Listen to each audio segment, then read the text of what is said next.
buenos días, buenas tardes, buenas noches. No sé cuándo estarás escuchando este nuevo episodio del Héctor Fox Podcast. Yo soy Héctor Fox, obviamente, y hoy os traigo una pildorita de historia de las redes sociales. Y quería empezar con algo que siempre utilizo en las primeras clases que doy sobre redes sociales y es el siguiente hook.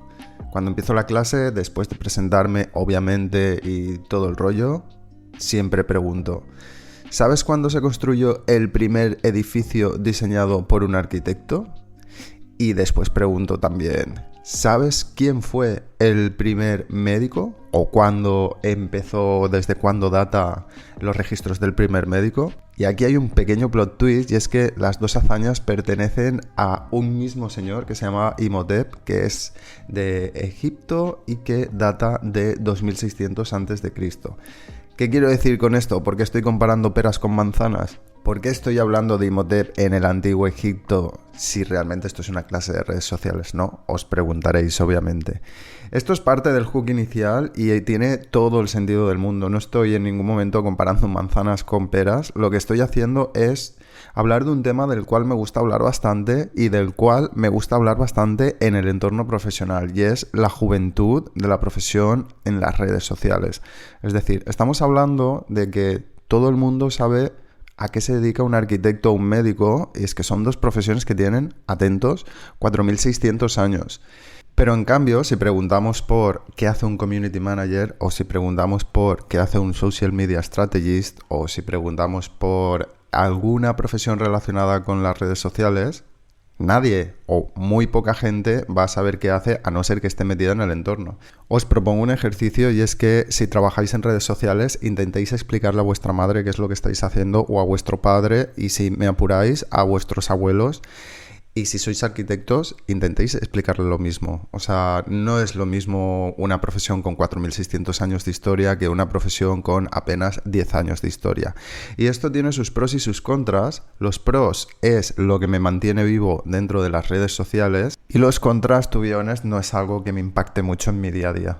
Y es que creo que toda la gente que estamos trabajando a nivel profesional, un poco más experto, incluso la que no, somos como una especie de exploradores abriéndonos camino a machetazos en la selva virgen. Somos como una especie de pioneros que estamos creando el ecosistema de lo que será una profesión estándar futura, como pasó con el diseño gráfico hace unos cuantos años, o como pasará en un futuro con todo el tema de la IA, ¿no? Y para mí esa sensación de estar impactando en algo que se está creando es algo que siempre me ha enganchado y es algo que siempre voy buscando en mi vida. Soy una persona curiosa y esto es un escenario perfecto para ser curioso, porque puedes abrir un montón de caminos, es súper colaborativo porque nadie sabe exactamente cuál es el estándar para hacer las cosas, entonces vas compartiendo y vas llegando y construyendo entre todos. Y además, como es algo tan joven, es algo que no para de evolucionar, con lo cual no te queda otra que estar estudiando y estar pensando todos los días qué es lo nuevo que ha salido, cómo puedo utilizarlo a mi favor, qué es lo que ha cambiado, qué va a pasar.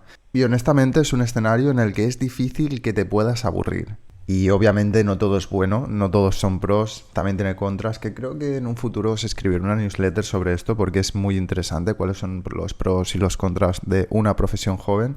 Y los contras básicamente son el desconocimiento de mucha gente, sobre todo la que paga, y es que las demás herramientas de marketing, los demás canales que son más maduros, le hacen un poco de bullying a las redes sociales, ¿no? Entonces hay que hacer un trabajo de evangelización de por qué las redes sociales son buenas y son útiles y por qué las tienes que utilizar, y hay un buen trabajo de intentar educar tanto a los clientes como a las personas que trabajan en ello para que todo pueda fluir como tiene que fluir y no se estén generando unas tensiones innecesarias. Es que esto es el equivalente a contratar a un chef y estar preguntándole que para qué sirve hacer comida. Exactamente es lo mismo. Entonces el chef te tiene que estar justificando, además de hacer su comida y hacer sus menús y hacer sus recetas y cocinar, te tiene que estar justificando el por qué es necesario alimentarse para un ser humano, ¿no? Cuando es esa persona la que te ha contratado.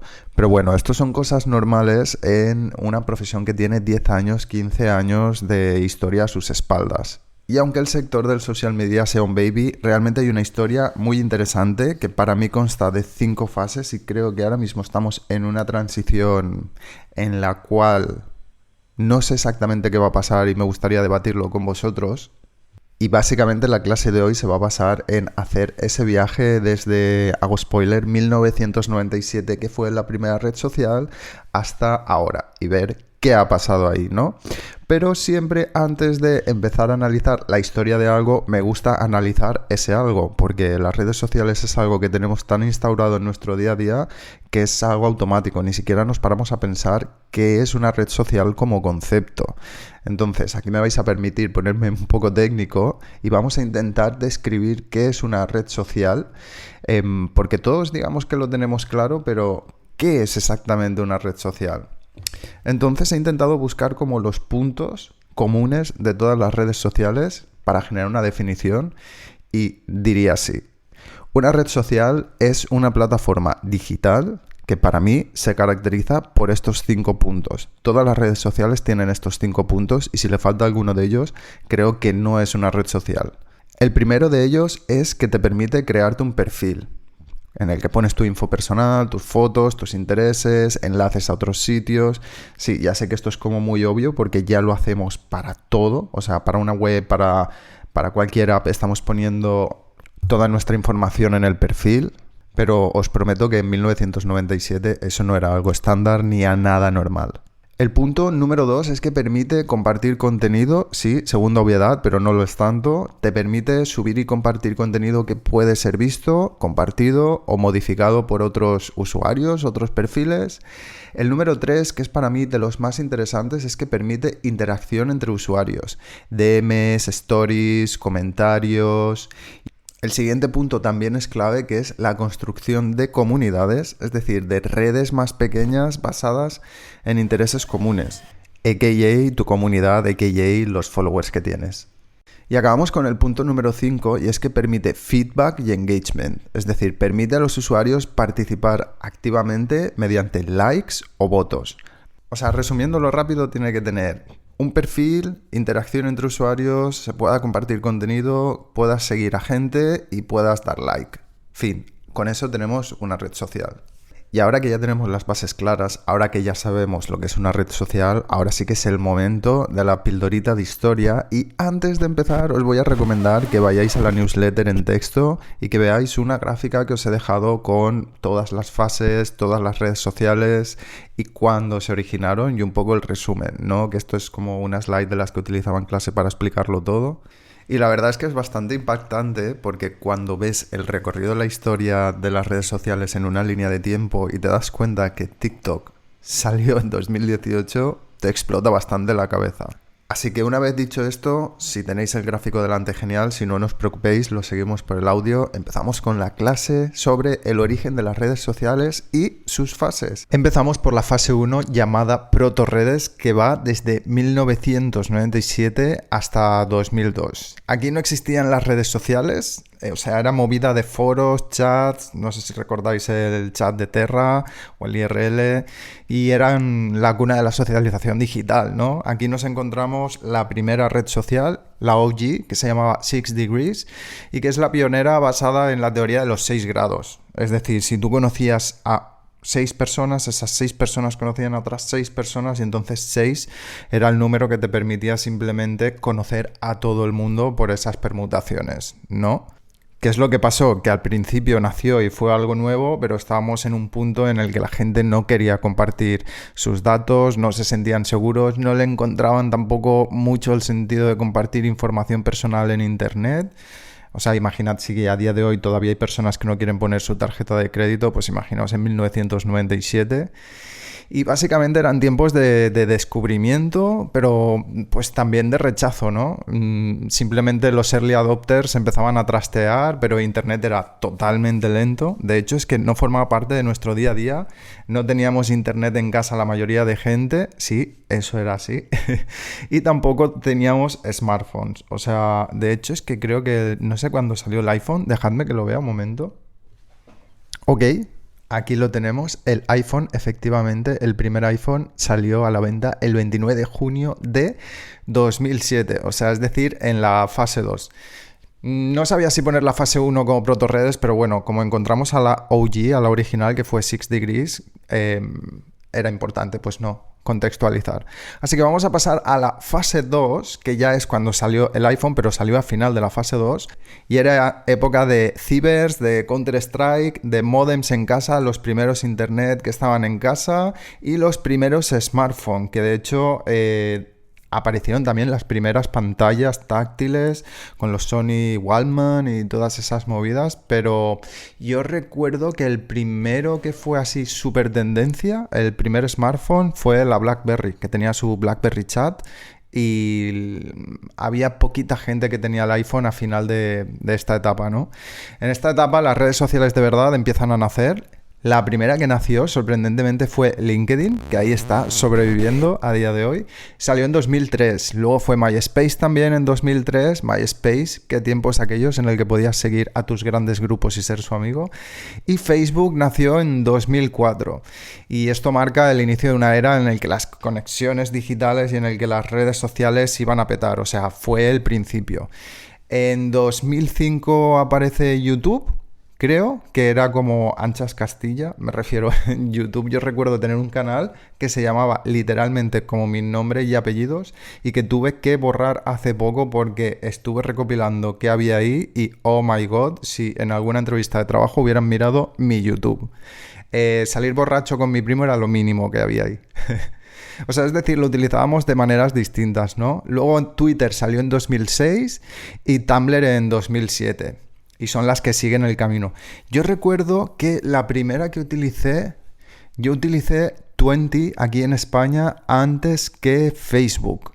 Creo que Twenty fue la primera que petó, por lo menos para la gente que por aquella teníamos entre 16 y 18 años o así. Y lo que ocurrió después es que se empezaron a instaurar poco a poco y las redes empezaron a captar la atención como herramienta de marketing, o sea, como un canal nuevo, pero era totalmente ingenuo y era lo que os estaba diciendo, que en YouTube era un canal totalmente libre en el que subías lo que te apetecía y a nadie le importaba y era totalmente naif, ingenuo y la verdad es que era bastante maravilloso.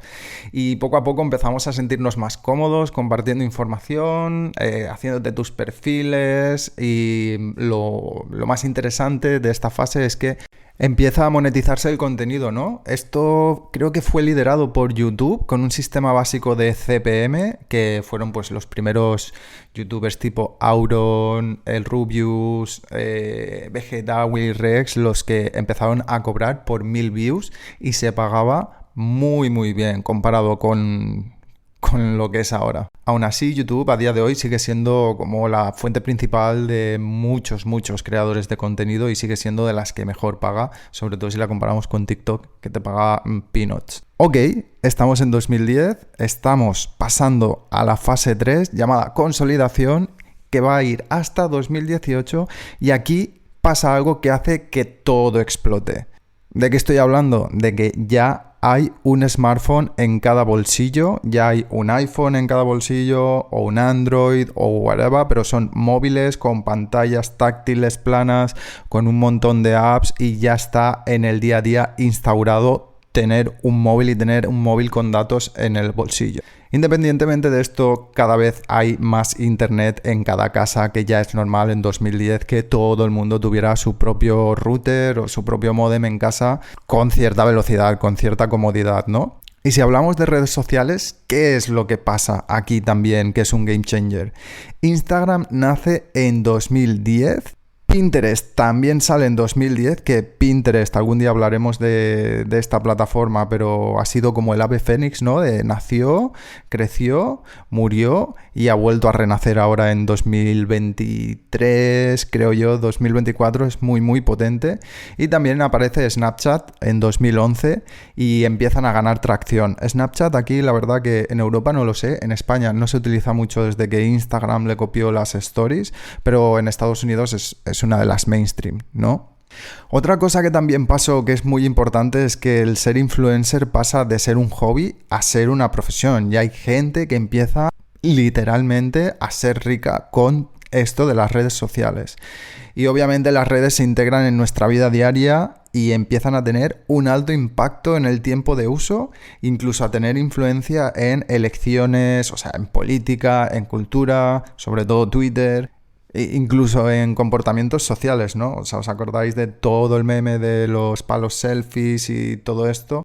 Y obviamente, teniendo en cuenta que esto es algo nuevo, empiezan los primeros debates sobre la necesidad de regulación, sobre si esto es bueno, si no es bueno, qué está ocurriendo, cómo puede impactar, si hay que poner como una limitación de edad para entrar, no, qué está pasando. O sea, suele pasar con las primeras cosas que, sobre todo en tecnología, tienen un impacto muy alto, pues como está pasando ahora con la inteligencia artificial, ¿no? Tienen muchísimo impacto, son muy fáciles de usar y no sabes cuáles van a ser las consecuencias, y en general pues hay gente que defiende regulación, gente que defiende la libertad de uso, etcétera. Pues digamos que en este bracket de tiempo, sobre todo a final, sobre 2016 o así, empieza a haber los primeros debates serios sobre esto. Y con esto pasamos a la fase 4, que recordemos empieza en 2018 y se llama la aceleración. Bueno, yo la he llamado la aceleración. ¿Qué es lo que ocurre en 2018 y qué es lo que ocurre en esta fase? Hay dos puntos clave que hace que esto acelere el consumo y acelere cómo están instauradas en nuestra vida, sobre todo por estos dos puntos, ¿no? El primero es que en 2018 sale TikTok. Ojo, en 2018, hace nada, y toma la delantera en cuanto a viralidad y velocidad. Algún día hablaremos de por qué TikTok viraliza tanto y qué es lo que quiere conseguir con ello. Creo que alguna vez ya lo he hablado, pero sobre todo impulsa el contenido rápido, vertical. Y la otra cosa que desgraciadamente pasó durante este bracket de tiempo fue la pandemia. O sea, eso evolucionó el teletrabajo, el e-commerce y el boom de todas las redes sociales. O sea, las plataformas ya no son solo redes, sino son ecosistemas en sí mismos y los tenemos en el día a día.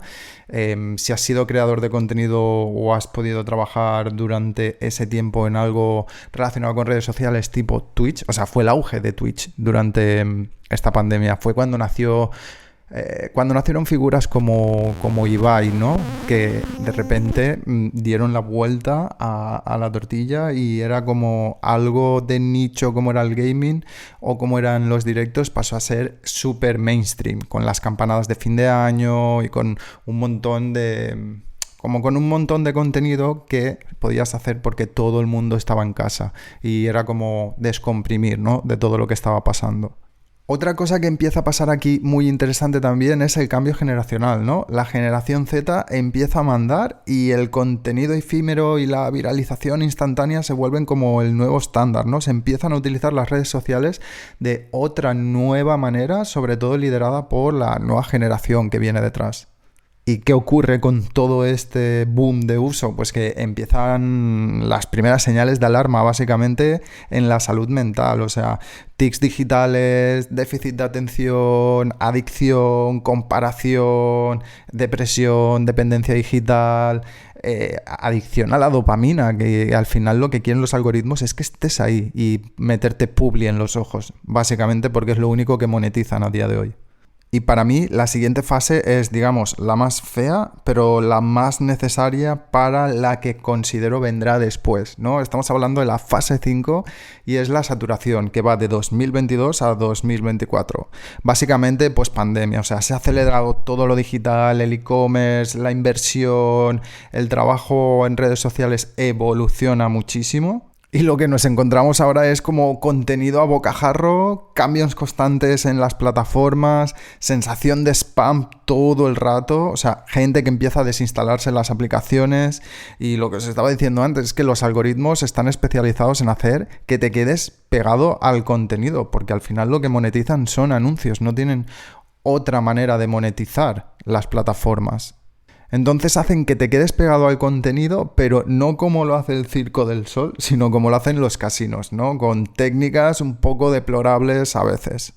¿Qué ocurre aquí también? Y que yo lo agradezco muchísimo porque gracias a ello trabajo. Pues que las marcas quieren subirse al carro, pero ya no vale solo con ads. O sea, ahora toca aportar contenido real. O sea, ya no vale simplemente que también, hay que meterle un chufo de pasta. Pero al final, si tu contenido no conecta, da igual que le metas pasta. O sea, estamos como haciendo un cambio hacia lo que yo creo que será la fase 6, que ahora hablaremos de ella, pero estamos en la fase de hartazgo, o sea, de que todo el mundo está cansado, que la dopamina en cualquier contenido, o sea, vas buscando como somos mendigos de dopamina, ¿no? Han conseguido los algoritmos que seamos mendigos de dopamina, de likes, de más vídeos, de más estímulos, tenemos varias pantallas a la vez, estamos en ese punto un poco crazy, un poco Black Mirror. Pero esto hace que empecemos a reflexionar sobre el papel de las redes sociales en la vida personal, ¿no? Y aparecen los primeros síntomas de enfermedades digitales y empezamos a ser un poco más responsables usándolo.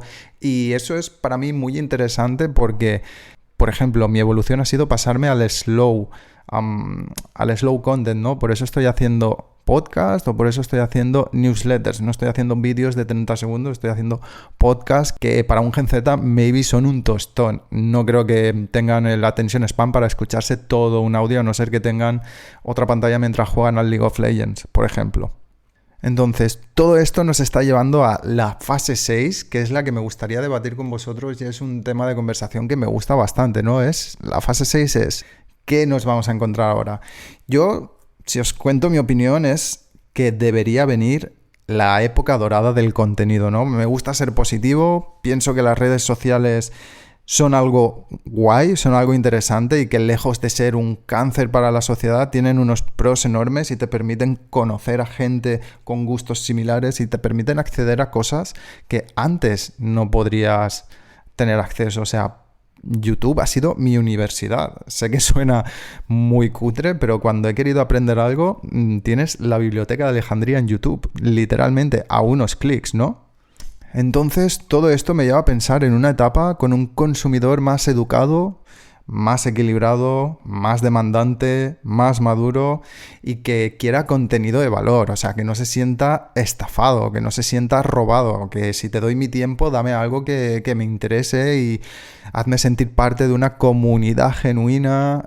No sé, creo que podría ser la oportunidad para que las redes sociales se autorregulen y se ajusten a las nuevas demandas, porque a día de hoy no puede ser un canal de spam, tienes que proponer algo más y creo que estamos en ese punto y me apetece mucho como estar en esa transición porque es muy interesante y creo que lo que hablábamos antes, que es algo muy joven, pero educar a las marcas para hacer contenido de valor me parece algo chulísimo. Pero siendo honesto, creo que eso no va a pasar en ningún momento hasta que las plataformas dejen de necesitar nuestro tiempo de visionado como moneda de cambio, ¿no? Es lo que os estaba diciendo. A día de hoy los algoritmos lo que quieren es, en vez de enseñarte contenido que te interese, quieren mantenerte pegado a la pantalla para ponerte cuantos más anuncios mejor, ¿no? Hay muchas maneras de monetizar que no sean esas. Podemos pagar suscripciones, podemos dar dinero literalmente a los creadores como ocurre en Twitch. Hay muchas maneras de poder financiar toda la infraestructura que es un empresón como puede ser Instagram o como puede ser YouTube, ¿no? Y honestamente creo que eso va a tardar porque está pasando un poco al revés, ¿no? O sea, Netflix te está haciendo pagar y además te está metiendo anuncios. O sea, es bastante crazy, pero creo que va a ser insostenible. Así que me gustaría abrir el debate. ¿Qué pensáis vosotros? ¿Creéis que esto va a caer por su propio peso y que vamos a desinstalarnos todas las apps? ¿Creéis que vamos a volver a 1997? ¿Que vamos a utilizar las mismas plataformas pero de otra manera? ¿O que van a cambiar los modelos de monetización? ¿O que hay un futuro brillante con la IA? ¿O que la IA se va a cargar lo interesante de las redes sociales? ¿Que van a pasar a ser de pago? No sé, comentadme, os leo. Y poco más, gente. Muchas gracias por haber llegado hasta aquí. Espero que os haya molado este repaso histórico que hemos hecho por redes sociales. Y nos vemos en el siguiente episodio. Chao.